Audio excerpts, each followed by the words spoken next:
Bienvenue à tous en ce jour du Vendredi Saint en la cathédrale de Strasbourg. Bienvenue au nom du diocèse de Strasbourg et de l'Union des églises protestantes d'Alsace et de Lorraine. Nous vous invitons à célébrer en ce jour où nous faisons mémoire de la mort de Jésus-Christ. Ensemble, vous au loin, devant votre écran et nous, ici, devant la cathédrale puis dans le cœur, nous nous rejoignons dans le recueillement, en parole, en silence, en musique. Ensemble, catholiques et protestants, nous célébrons cet événement qui nous réunit. Celui qui est mort pour tous et pour chacun de nous est aussi celui qui nous réunit dans un seul esprit, esprit de communion et d'amour. En ce jour de Vendredi Saint, nous serons à l'écoute de l'Évangile selon saint Luc, qui nous ouvre à la dimension du courage, le courage de la compassion. L'évangéliste nous fait entendre une des dernières paroles du Christ sur la croix, une parole ultime et inspirante pour notre manière de vivre dans le monde. Une parole qui dit ce que Dieu veut être pour nous. La célébration est conduite par la pasteure Bettina Schaller et l'archiprêtre Michel Wackenheim. Par cette célébration, nous voulons accueillir le Christ, faire mémoire de sa passion, pour qu'il nous irrigue de son salut. En ce jour, selon l'évangile de Luc, Jésus porte lui-même sa croix. Et à l'image de Simon de Cyrène, nous sommes au bord du chemin, portant nos croix. Et rencontrant le Christ dans sa passion, nous sommes appelés à porter la croix des souffrances du monde vers le mont de Golgotha.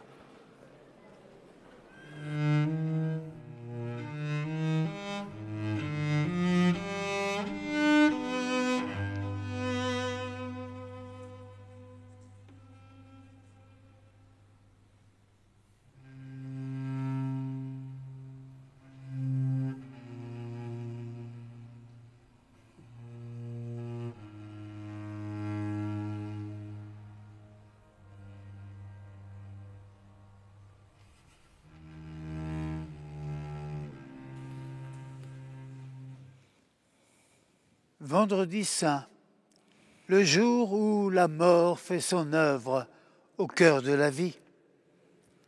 Le jour où Jésus le Christ disparaît du quotidien visible de notre histoire, comme une chance perdue, comme un amour saccagé.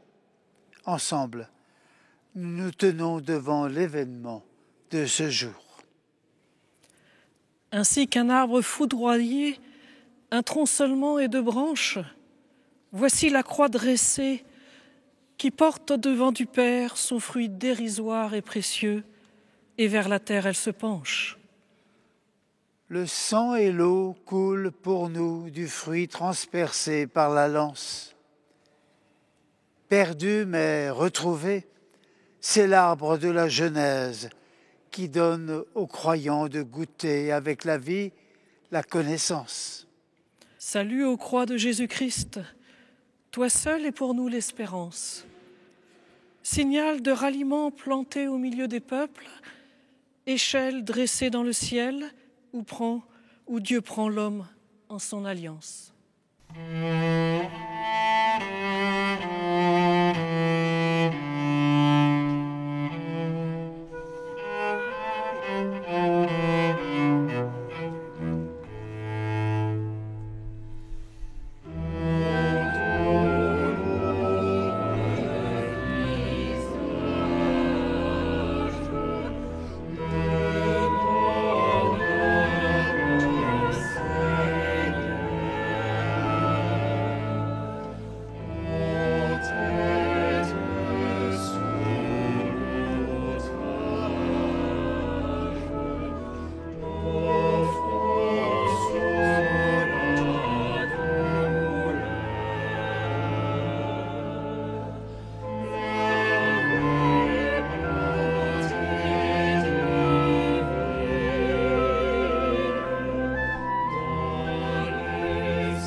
Adressons-nous à Dieu avec les mots du psaume 25.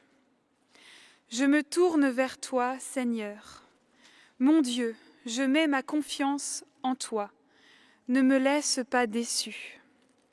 Ne laisse pas mes ennemis se réjouir à mon sujet.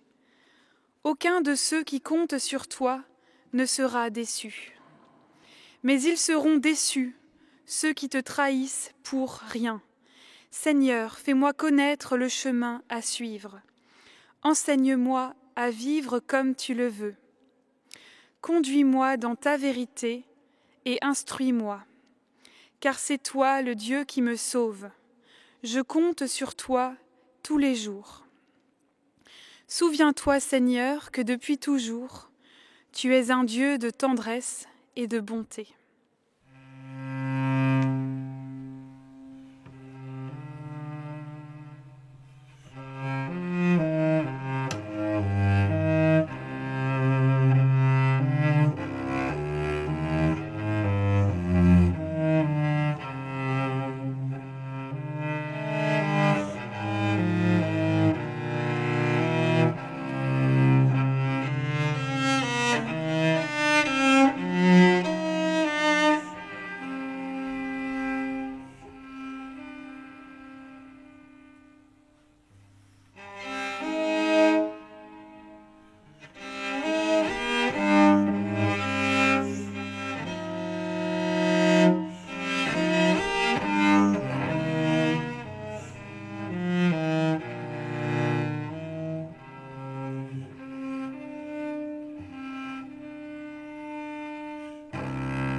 Le jour où ils emmènent Jésus au lieu dit le crâne, il y a foule derrière lui, et les femmes se frappent la poitrine en pleurant sur son avenir barré. Sur la route qui mène à la mort, il y a toujours des gens qui gémissent et qui font du bruit, parce qu'une vie, pense-t-il, c'est fait pour vivre et non pour mourir. Seigneur, tu nous invites à nous décentrer pour ne pas nous tromper de tristesse par la force de l'Esprit Saint. Tu nous invites à reconnaître les obstacles qui se dressent sur le chemin de la communion, à mesurer la distance entre nous et toi.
Éclaire-nous sur nos résistances à une parole qui vient nous déranger. Dévoile à nos yeux nos propres aveuglements quand nous ne savons pas voir les signes de ta présence. Défais-nous de la tiédeur et de la routine de notre foi.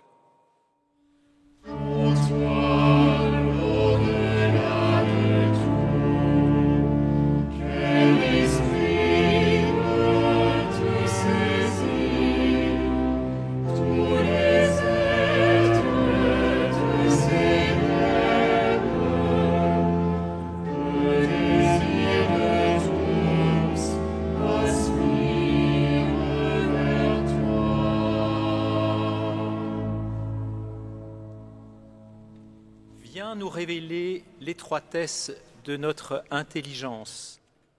Lorsque nous nous en tenons à l'apparence des choses, viens nous révéler la fermeture de notre cœur qui réduit l'espace de la charité.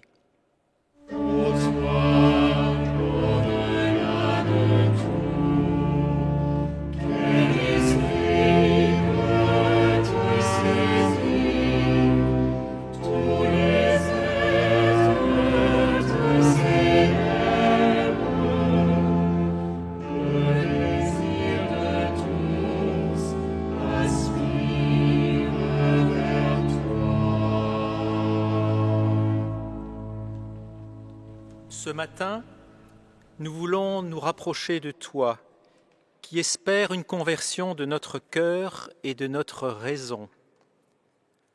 Au pied de la croix, nous déposons notre manque de discernement. Au pied de la croix, nous déposons ce qui en nous n'engendre pas la vie.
Pour voir clair, Seigneur, il nous faut ton esprit.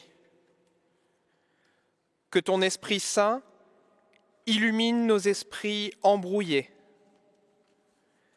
Que le souffle de ta parole nous parvienne, afin que les mots entendus et les mots prononcés nous donnent de te connaître mieux et de te dire fidèlement. Que ta puissance de vie nous atteigne dans nos vies, pour les orienter conformément à ce que tu attends de nous. Amen.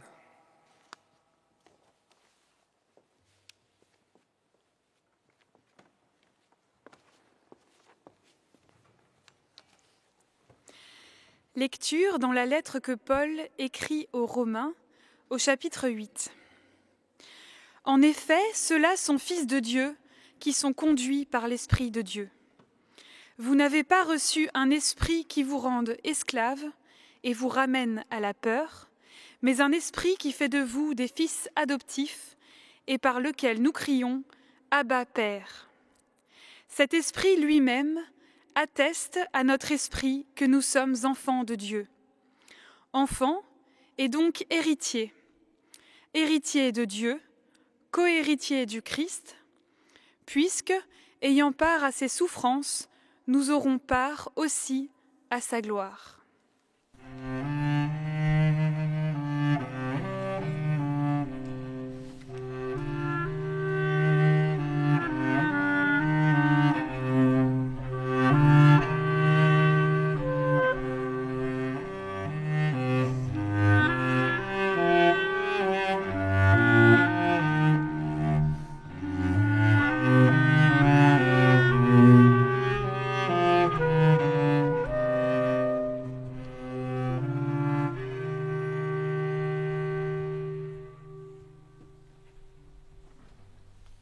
Lecture de l'Évangile selon Luc, au chapitre 23. Comme ils l'emmenaient, ils prirent un certain Simon de Cyrène qui venait de la campagne, et ils le chargèrent de la croix pour la porter derrière Jésus. Il était suivi d'une grande multitude du peuple, entre autres de femmes qui se frappaient la poitrine et se lamentaient sur lui. Jésus se tourna vers elles et leur dit : « Filles de Jérusalem, ne pleurez pas sur moi, mais pleurez sur vous-mêmes et sur vos enfants. Car voici venir des jours où l'on dira : heureuses les femmes stériles et celles qui n'ont pas enfanté ni allaité. Alors, on se mettra à dire aux montagnes : tombez sur nous, et aux collines : cachez-nous. Car si l'on traite ainsi l'arbre vert, qu'en sera-t-il de l'arbre sec ? On en conduisait aussi d'autres, 2 malfaiteurs, pour les exécuter avec lui. Arrivés au lieu dit le Crâne, ils l'y crucifièrent, ainsi que les 2 malfaiteurs, l'un à droite et l'autre à gauche. Jésus disait : « Père, pardonne-leur, car ils ne savent pas ce qu'ils font. » Et, pour partager ses vêtements, ils tirèrent au sort. Le peuple se tenait là et regardait. Les dirigeants, eux, se moquaient de lui en disant : « Il en a sauvé d'autres, qu'il se sauve lui-même s'il est le Christ, celui que Dieu a choisi. » Les soldats aussi se moquèrent de lui. Ils s'approchèrent, lui présentèrent du vinaigre et dirent : « Si tu es le roi des Juifs, sauve-toi toi-même. » Au-dessus de lui, il y avait cette inscription : « Celui-ci est le roi des Juifs. »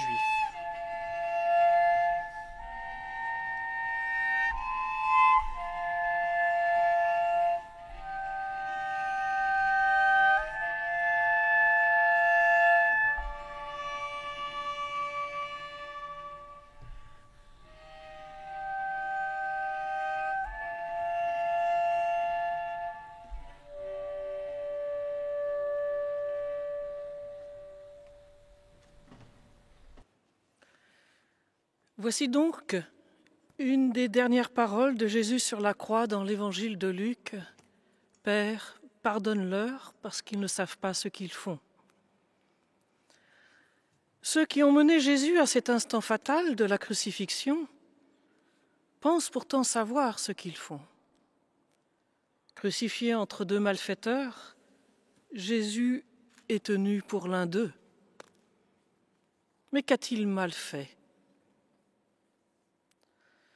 Avec cette question s'ouvre devant nous le chemin de la repentance par lequel nous venons de passer dans cette célébration. S'ouvre ce chemin de prise de conscience que nous non plus, nous ne savons pas, ou que nous aussi, nous pensons savoir, ou encore que nous savons sans vraiment savoir de quoi il retourne quand nous parlons du Christ. Oui, chemin de prise de conscience que l'identité profonde de Jésus, le Christ, nous échappe. Et comme le peuple, nous regardons. Et aujourd'hui, nous pouvons nous demander qu'est-ce que nous n'avons pas compris. Jésus fut annoncé comme le Sauveur et il meurt. Pourtant, il y a une alternative. Chercher à connaître cet étrange Sauveur, ce messager de Dieu, unique en son genre, qui est lui-même le message, un tout amour qui renonce à s'imposer. L'alternative pour nous, elle est donc aussi de passer de l'ignorance qui mène à la mort à la connaissance qui mène à la vie. Ce passage est celui de toute notre vie. Seigneur, je crois, viens au secours de mon incrédulité. Il n'y a pas de motif sérieux qui justifie la condamnation à mort de Jésus. Alors, écrit l'évangéliste dans une formule dramatique, Jésus est livré à la merci de tous ceux qui attendent la sanction. Voilà qui pourrait conduire bien naturellement au ressentiment, à la colère, au désir de vengeance. Mais non. Ce cercle de la violence est brisé net par une prière. Père, pardonne-leur. La compassion dont Jésus fait preuve est un sceau qui s'affranchit d'une réplique identique à l'attaque. La compassion de Jésus est courage, car sans fin elle s'oppose à une violence en roue libre, au risque de l'échec. La compassion de Jésus est courage, car elle choisit de ne pas se faire soi-même l'ennemi de ses ennemis. La compassion de Jésus est courage, car elle s'acharne paradoxalement à rapprocher Dieu des hommes et à faire en sorte que les humains se rapprochent les uns des autres. Jésus sur la croix prie encore le Père et le prie de pardonner ce qui peut paraître impardonnable. Le Fils prie le Père et nous croyons que le Père exauce le Fils, sans quoi nous serions encore perdus. La prière de Jésus nous retourne. Elle fait du pardon et non pas de la culpabilité le commencement de notre vie. Le pardon est ce don irréversible de Dieu, décisif, pour faire de chaque jour le premier jour du reste de notre vie profondément différent. Et Pâques, que nous célébrerons bientôt, est le signe définitif de ce commencement. Ce chemin du pardon est désormais notre chemin, à suivre, à vivre, au risque pour nous aussi de l'embûche, au risque de paraître fou, mais ce chemin est image parfaite de Dieu le Père en Jésus-Christ, son Fils.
Ne soyez pas tristes et sans espérance, parole de Dieu.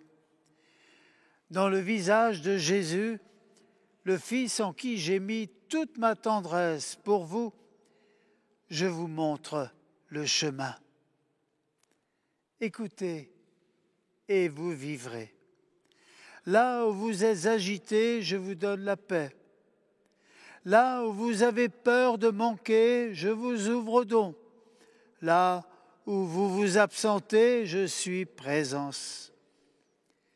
Mon pardon vous précède et donne à vos jours une couleur nouvelle. Mon pardon vous rejoint comme une main tendue. Il vous ouvre la chance d'un lendemain. Voici ma promesse. Demain ne sera pas comme hier. Mon pardon appelle votre foi, suscite votre amour, provoque votre espérance. Que le pardon de Dieu renouvelle et éclaire vos pensées, vos paroles et vos actes chaque jour de votre vie.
Remettons au Seigneur notre vie et notre monde.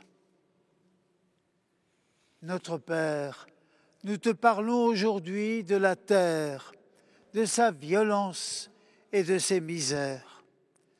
Que tous les hommes te reconnaissent comme Père, qu'ils aient à cœur de te laisser de la place dans leur vie pour que ton nom soit reconnu et sanctifié.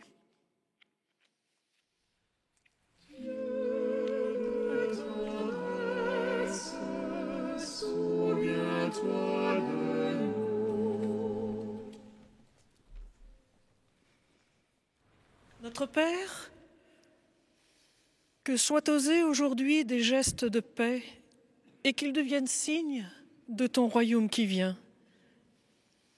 Que ta volonté ne se limite pas aux belles paroles qu'on trouve dans les Écritures, mais qu'elle soit faite sur la terre comme elle l'est au ciel. Dieu de tendresse, souviens-toi de nous. Notre Père, des hommes vivent aujourd'hui dans la violence et l'oppression. Nous te prions pour la réconciliation. Donne aux offensés le courage du pardon pour que les offenseurs se sachent pardonner.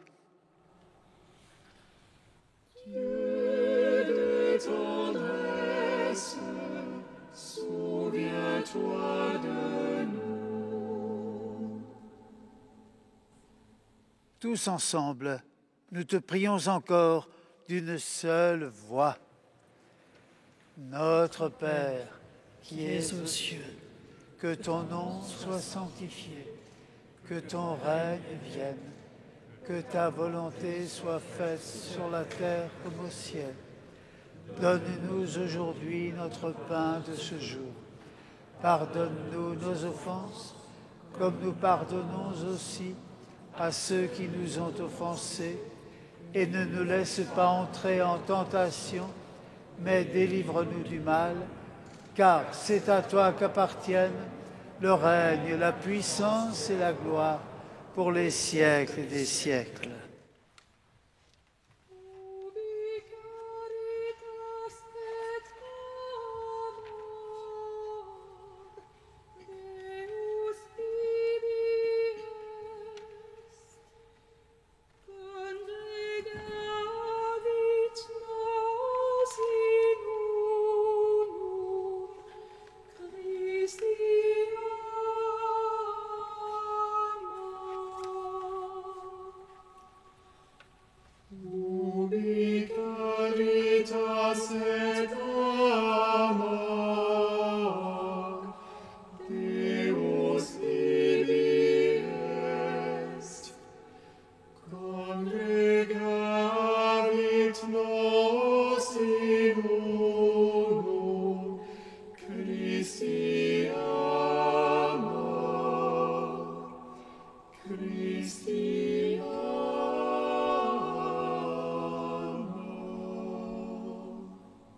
et excorde dirigamus nos in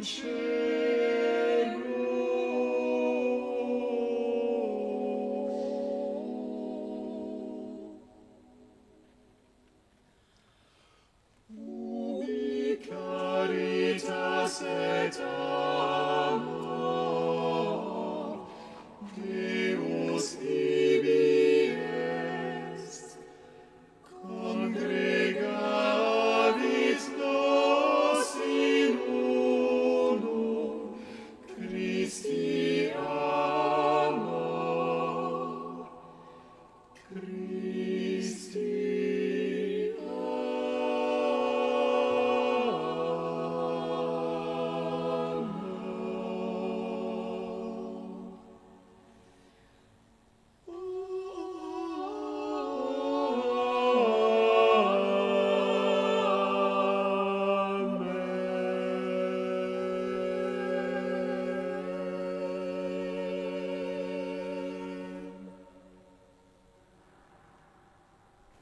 De là où nous sommes jusqu'à là où il a besoin de nous, le Seigneur nous accompagne.